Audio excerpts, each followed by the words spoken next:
Tout commence un jour de paix. Le 23 mars 2009, le gouvernement congolais signe un accord de paix avec une milice pro-Tutsi. Aujourd'hui, vous mettez derrière vous la culture de la guerre, la culture de la violence.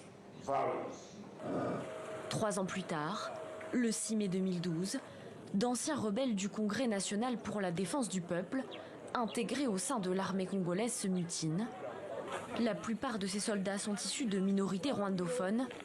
Ils accusent le gouvernement de marginaliser la minorité ethnique Tutsi présente au Congo, ne respectant pas les clauses de l'accord signé le 23 mars 2009. Le M23 est né.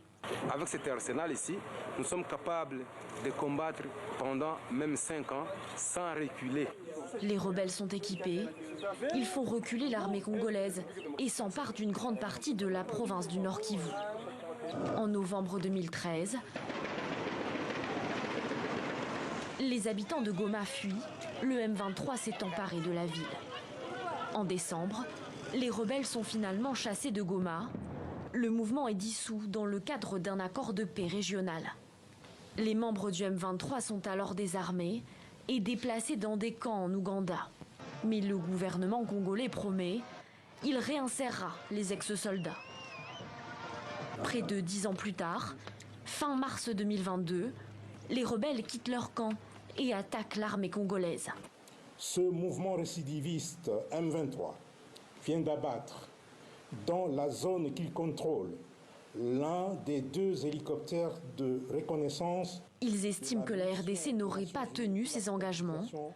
Les ex-rebelles demandent à être réintégrés à l'armée congolaise ou à revenir sur les terres qu'ils revendiquent.